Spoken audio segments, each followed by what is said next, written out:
Question number 23 P1 paper 1 A levels और trigonometry का ये क्वेश्चन है। क्वेश्चन नंबर 23, इससे पहले 4 लेसन्स आ चुके हैं, लेसन नंबर 5 है ये, और पास पेपर से हमने ये सिलेक्ट किए क्वेश्चंस तमाम। प्रूव दैट द आइडेंटिटी, ये आइडेंटिटी प्रूफ करना है। ये सेंटर में 3 लाइंस हैं, ये आइडेंटिटी के लिए शो की गई हैं। इक्वल होता है, 2 लाइंस होती हैं। ये आइडेंटिकली इक्वल का मतलब बिल्कुल same, left hand side right hand side के बिल्कुल सेम है। आपने वो साइड सेलेक्ट करनी है जिस साइड को ज़्यादा सिंप्लीफाई किया जा सकता हो। यानी कि सिंप्लीफाई का मतलब है कि आपने अगर उसमें टेंजेंट है और साइन सीक्वेंट को सीक्वेंट वगैरह ये साइड आप सेलेक्ट करेंगे और इसमें आप ज़्यादा सिंप्लीफाई कर सकते हैं और कन्वर्ट करना होगा आपको इसको हमेशा साइन कॉस में। कॉस ऑलरेडी कॉस में ही है, साइन साइन में ही है, सिर्फ टेंजेंट है जिसे हम साइन ओवर कॉस में ले आएंगे। जो भी साइड लेंगे उस साइड को साइन और कॉस में शिफ्ट करना है, साइन और कॉस में ट्रांसफ़र करना है और उसे कन्वर्ट करना है। अब ये देखें साइन ओवर कॉस है, इसका रेसिप्रोकल हो जाएगा और ये कॉस ओवर साइन हो जाएगा। ये कॉस ओवर साइन हो गया, ये ऊपर चला गया। 1 माइनस साइन थीटा डिनोमिनेटर में एज इट इज़ मौजूद है। ये है 1 minus sine theta, 1 minus sine theta, यहाँ पर साइन थीटा लिख देते हैं। और अब न्यूमरेटर में देखें तो कॉस स्क्वायर बन गया, cos square theta divided by sine theta into 1 plus sine theta. अब हम देखते हैं, यहाँ पर हमारा क्वेश्चन रुक गया। हम देखते हैं आंसर देखा जाए तो ये आंसर राइट साइड पे आंसर है। जब आप लेफ्ट हैंड साइड लेंगे तो राइट साइड आंसर होगा, जब राइट लेंगे तो लेफ्ट हैंड साइड आंसर होगा। इसमें नोटिस करने वाली बात यह है कि इसमें सिर्फ साइन फंक्शन है, तो इसका मतलब ये हुआ कि हमारे पास यहाँ एक कॉस आ रहा है, इस कॉस को ख़त्म करेंगे ताकि ये साइन में कन्वर्ट हो जाए। कॉस को साइन में लाने का एक तरीका है, या साइन को कॉस में लाने का ही एक तरीका है, और वो ये फार्मूला है sine square plus cos square equals to 1, या cos square plus sine square equals to 1। यहाँ से कॉस स्क्वायर निकालना है आपने, तो 1 माइनस साइन स्क्वायर आ जाएगा। हमने देखा कि हमारा क्वेश्चन तो सारा साइन में आंसर है, तो इसलिए हमने इसको साइन में कन्वर्ट कर लिया। साइन में जब आप इसको ले आएंगे तो अब आपने न्यूमरेटर में देखें फॉर्मूला, अब इसको हम थोड़ा सा यहाँ लिख लेते हैं ताकि इसकी जगह बन जाए। 1 minus sine square theta divided by sine theta into 1 plus sine theta into 1 minus sine theta, 1 minus sine of theta. ये आपके पास यहाँ रुका हुआ है क्वेश्चन, ये नीचे हमारे पास 1 माइनस साइन थीटा, ये यहाँ पर भी करेक्शन करनी पड़ेगी। ये जगह पे 1 माइनस साइन थीटा है ये, और इधर भी 1 माइनस साइन थीटा। ये 1 माइनस साइन थीटा ऊपर से ही चलता हुआ आ रहा है। अब हम ऐसा करते हैं कि हमारे पास 1 माइनस साइन थीटा है, अब इसके ऊपर फॉर्मूला एक लग रहा है ए स्क्वायर माइनस बी स्क्वायर का। ए स्क्वायर माइनस बी स्क्वायर होता है कि अगर आप स्क्वायर्स हो दोनों पे, सेंटर में माइनस हो, तो एक स्क्वायर को इग्नोर कर दें।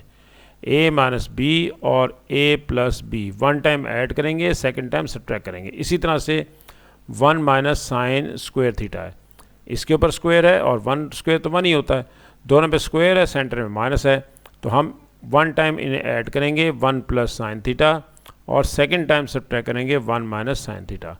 और ये अब हम यहाँ लगा देते हैं 1 प्लस साइन थीटा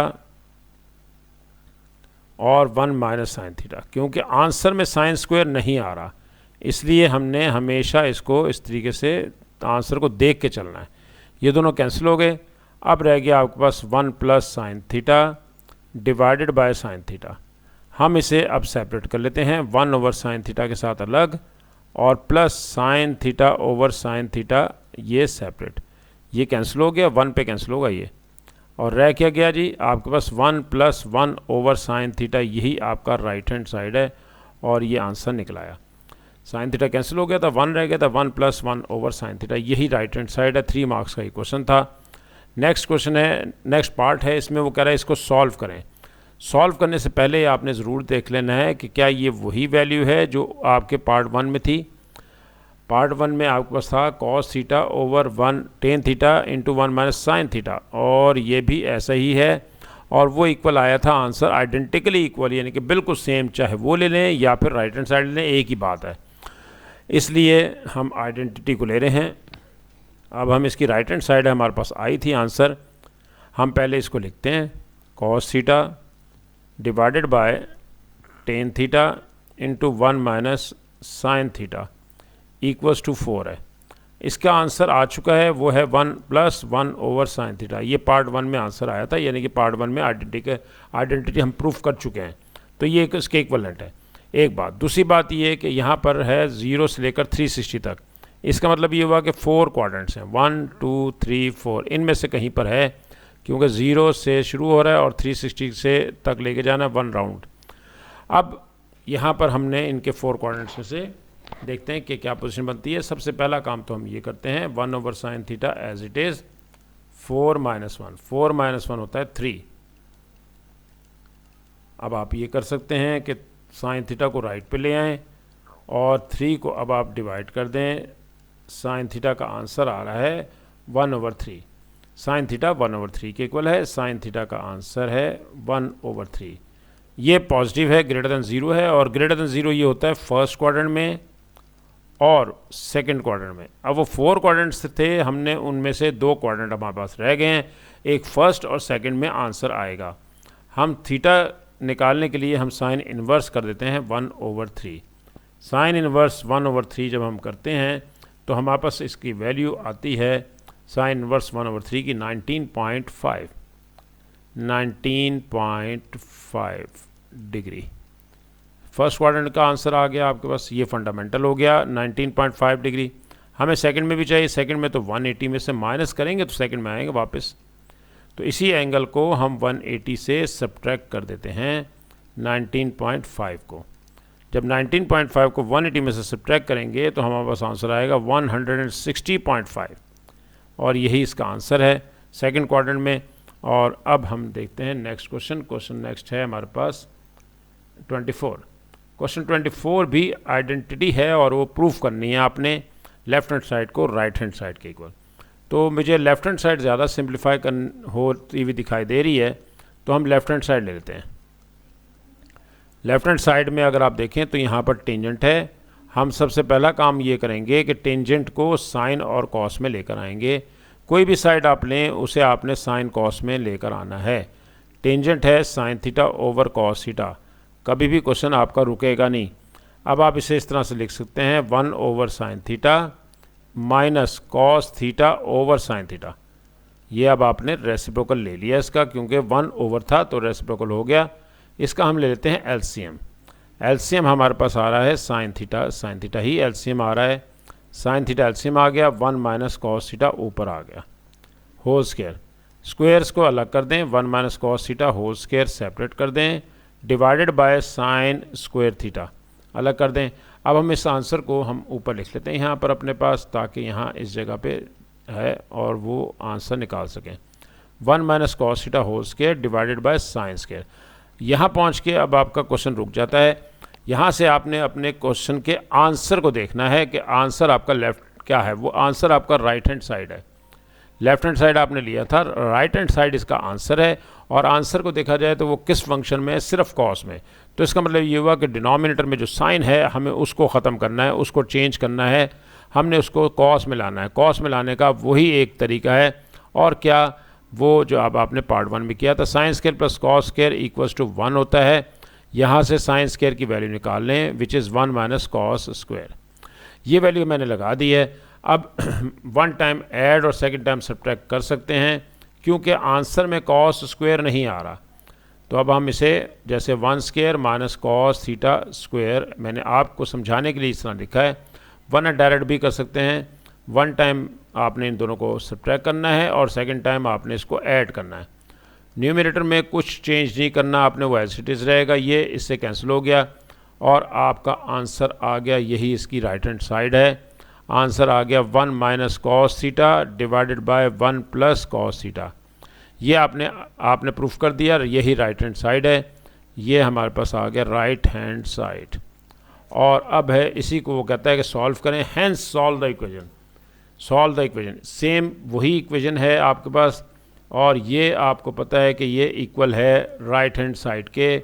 हम उस राइट हैंड साइड को यहाँ पर यूज़ करेंगे। हमारे पास राइट हैंड साइड है 1 minus cos theta over 1 plus cos theta, ये आइडेंटिकली इक्वल है, इसलिए हम ये कह सकते हैं कि हम इसकी जगह पर इसको यूज़ कर लेते हैं। हम अब इसको क्रॉस मल्टीप्लाई करते हैं। 2 को मल्टीप्लाई करेंगे 1 प्लस कॉस थीटा से और 5 को मल्टीप्लाई करेंगे 1 माइनस कॉस थीटा से।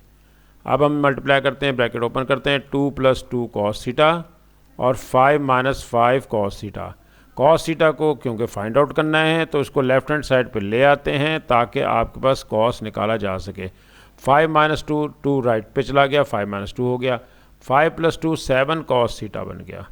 7 cos theta is equal to 3। Cos theta का आंसर आ गया 3/7। यहाँ से हम ऐसा करते हैं कि हमें पता चल गया कि ये ग्रेटर दैन 0 है और कॉस थीटा ग्रेटर दैन 0 होता है फर्स्ट में और फोर्थ में। तो फर्स्ट और फोर्थ में इसका आंसर चाहिए यहाँ और इस जगह पे। ये 360 डिग्री है, वापस लाने के लिए 360 में से माइनस करेंगे। पहले इसका फंडामेंटल एंगल, बेसिक एंगल निकाल लेते हैं और वो किस तरह से कि कॉस इन्वर्स करेंगे 3/7 का। 3/7 को जब आप कॉस इन्वर्स करेंगे तो ये आंसर आएगा 64.6। 64.6 ये आपका आंसर आया। 64.6 थीटा एंगल आ गया। ये तो हो गया फंडामेंटल, यानी कि इसका बेसिक एंगल। और अब हम इसको माइनस कर देते हैं 360 में से। 360 में से माइनस करेंगे ताकि ये फोर्थ क्वाड्रेंट में वापस आ जाए 64.6। अभी ये फर्स्ट क्वाड्रेंट का एक आंसर आ चुका है। अब हम इसको सब्ट्रैक्ट करते हैं, ये आएगा 295.4 डिग्री। तो ये दोनों आंसर आपके पास आ गए। ये फोर्थ क्वाड्रेंट का भी आ गया जो कि 295.4 है और ये फर्स्ट क्वाड्रेंट में भी आ गया 64.6 डिग्री। नेक्स्ट क्वेश्चन नंबर 25 में हम ये करते हैं। क्वेश्चन नंबर 25 में वो ये कह रहा है given that show that for real values of x cos x is equal to -2/3। तो सबसे पहला काम हम ये करते हैं कि इस इक्वेशन को लिख लेते हैं जो इक्वेशन आपको दे रखी है। इस इक्वेशन को हमने आंसर लाना है कॉस में। तो हम पहला काम ये करते हैं कि इसको 1 माइनस कॉस स्क्वायर कर देते हैं ताकि कॉस में कन्वर्ट हो जाए। सारी इक्वेशन जब कॉस में आ जाएगी तो फिर हम इसको सॉल्व करेंगे। 3 minus 3 cos square, bracket open कर दी है, 8 cos theta minus 7 is equal to 0। अब ये आपके पास आ गया। 3 और 7 को सब्ट्रैक्ट करते हैं, -4 आ जाएगा। -4 minus 3 cos square theta minus 8 cos theta is equal to 0। अब हम इसमें से माइनस कॉमन ले लेते हैं ताकि ये सारा स्टैंडर्ड फॉर्म में आ जाए। 3 कॉस के theta plus 8 cos theta plus 4 is equal to 0। सारी वैल्यूज़ प्लस में हो गई क्योंकि हमने नेगेटिव वैल्यू को बाहर ले लिया है। तो अब हम इसको माइनस को राइट साइड पे ले जाके 0 कर देंगे, कैंसिल हो जाएगा ये। और रह क्या गया 3 cos square theta plus 8 cos theta plus 4 is equal to 0। हम इस 3 को मल्टीप्लाई करेंगे इस 4 से, फैक्टर बनाएंगे। 3 इंटू 4 आपके पास आ गया 12। 12 के फैक्टर बनते हैं 6 इंटू 2। 6 को 2 से मल्टीप्लाई करेंगे 12 आएगा। 6 में 2 ऐड करेंगे तो 8 आएगा। 8 सेंटर में मौजूद है। तो इसका मतलब ये हुआ कि 6 और 2 इसके फैक्टर बन गए। 3 कॉस के theta plus 6 cos theta plus 2 cos theta plus 4 is equal to 0। अब हम इसमें से कॉमन लेते हैं। 3 दोनों में कॉमन है, कॉस थीटा भी कॉमन है, वो बाहर निकाल लेंगे। अंदर क्या रह गया, कॉस थीटा रह गया प्लस 2 रह गया क्योंकि 6 बाहर आ चुका है। यहाँ पर कुछ भी कॉमन लग रहा है, यहाँ 2 कॉमन है तो 2 कॉमन ले लेते हैं। 2 कॉमन आ गया, cos theta plus 2 is equal to 0। अब देखें कॉस थीटा प्लस 2 दोनों में है, वो कॉमन ले लेते हैं। अंदर आ जाएगा 3 cos theta plus 2 is equal to 0। अब हम ऐसा करते हैं कि या तो कॉस थीटा हमारे पास प्रोडक्ट है, cos theta plus 2 equal to 0 होगा, या फिर हमारे पास 3 cos theta plus 2 is equal to 0 होगा। यहाँ से cos theta is equal to -2 आ रहा है और -2 जो है वो ग्रेटर दैन लेस दैन -1 है, तो इसलिए ये नहीं आ सकता क्योंकि कॉस थीटा का आंसर हमेशा 1 और -1 के दरमियान होना चाहिए। फिर आप आगे वैल्यू निकाल सकते हैं। तो यहाँ लिख देंगे नॉट पॉसिबल। ये पॉसिबल ही नहीं हो सकता कि आपके पास इसकी वैल्यू इस डोमेन से बाहर निकल जाए। अब आ जाए इधर दूसरी वैल्यू पे। 3 cos theta is equal to -2। Cos theta का आंसर आ रहा है -2/3। -2/3 लेस दैन 0 है और ये लेस देन 0 होता है। सेकंड क्वाड्रेंट में कॉस नेगेटिव होता है या फिर थर्ड क्वाड्रेंट में नेगेटिव होता है। तो यहाँ से अब हम थीटा की वैल्यू निकालते हैं, विच इज़ कॉस इनवर्स -2/3। अब हम इसको कैलकुलेट करते हैं कॉस इनवर्स -2/3 को, फिर आंसर देखते हैं कि क्या आ रहा है। बल्कि यहाँ पर मुझे लगता है कि आंसर हमारा यही पूछा था। जी, आंसर हमारे से यही पूछा गया था, cos theta is equal to -2/3। Answer को हमने एक नज़र दोबारा से देखा है तो आंसर यहीं तक ही निकाला था, एक्स नहीं चाहिए, थीटा ये नहीं चाहिए, तो हमें इसकी ज़रूरत नहीं थी और ये आंसर हमारा आ गया एज़ रिक्वायर्ड। तो कॉस थीटा की वैल्यू आपके पास आ गई है, लेकिन ये क्वेश्चन सारा एक्स में था, हमने इसको थीटा में रख के किया है। तो एंड पे आप थीटा से रिप्लेस कर सकते हैं, क्योंकि ये क्वेश्चन मैंने आप बाय मिस्टेक थीटा में कर दिया, तो आप इसे एक्स में रख के क्वेश्चन को सॉल्व कर लेंगे और ये आंसर यही आएगा, cos x is equal to -2/3। यहाँ पर देखें ये एक्स में है, तो एक्स में, और ये क्वेश्चन थीटा में रखा गया है। आपने इस सारे क्वेश्चन को एक्स में रख के सॉल्व कर लेना है। अच्छा, आगे आ जाएं, अब यहाँ पर आ जाएं, हैंस सॉल्व द इक्वेशन। वो कहता है इसको सॉल्व करें।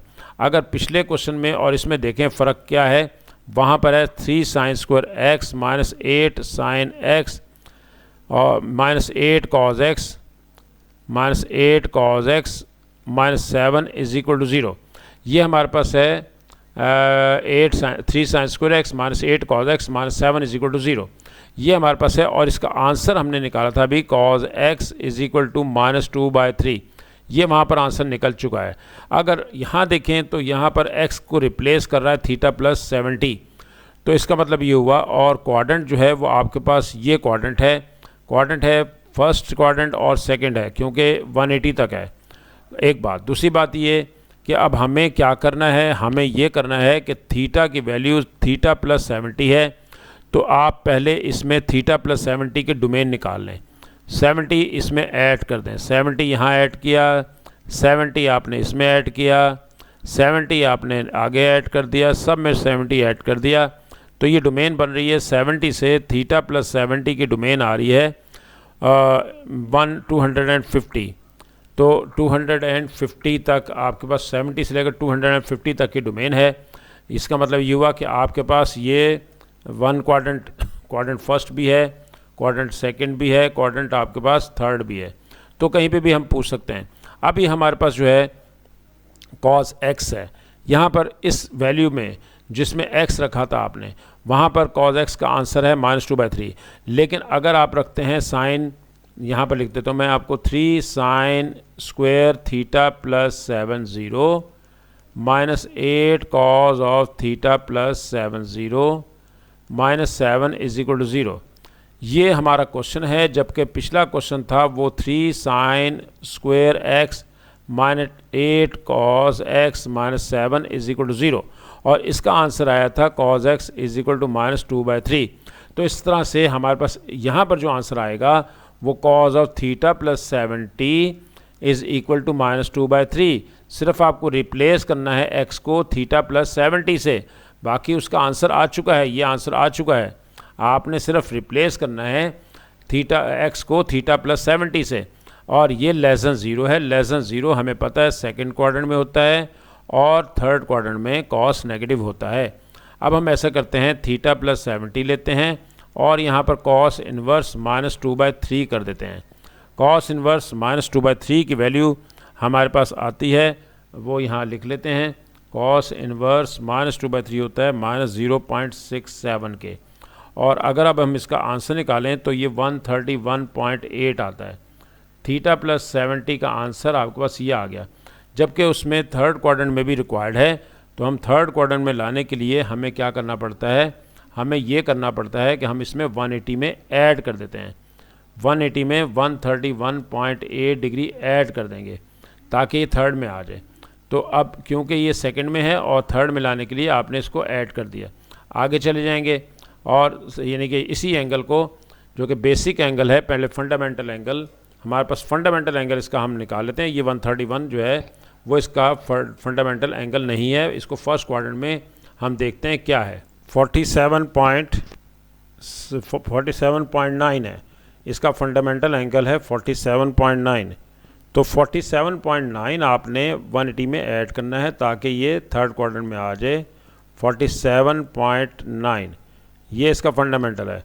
तो इसमें आपने 180 में 47.9 ऐड करना। ये आ गया 227.9 और थीटा का answer theta 70, theta is equal to 227.9 minus 70, इसको माइनस करके राइट साइड पे ले जाएंगे और जब सब्ट्रैक्ट करेंगे तो इसका आंसर आता है 157.9। 157.9 एक आंसर हमारा ये आ गया। सेकंड यहाँ पर भी निकाल लेते हैं थीटा का आंसर 131.8 माइनस 70 और इसको सब्ट्रैक्ट कर देते हैं, ये भी आंसर आपका एक आ जाएगा 61.8 आंसर आ गया 61.8। ये हमारे पास दोनों आंसर्स हमारे आ गए हैं। यही क्वेश्चन था, यही लेक्चर हमारा लेक्चर नंबर 5 ख़त्म हुआ है। आपने इसको रिवाइज़ करना है और इसके सिमिलर क्वेश्चन जो है वो मैंने यहाँ पर क्वेश्चन नंबर 26 एक आप अपने पास नोट कर लें। ये क्वेश्चन नंबर 26 है, पार्ट एक ही क्वेश्चन है इसका, 4 मार्क्स का ही क्वेश्चन है। आपने कोशिश करनी है इसको सॉल्व करने की, वरना नेक्स्ट लेक्चर में मैं इसको सॉल्व कर दूंगा। आपने पहले ख़ुद अटैम्प्ट करना है क्वेश्चन नंबर 26, ये आपका होमवर्क है।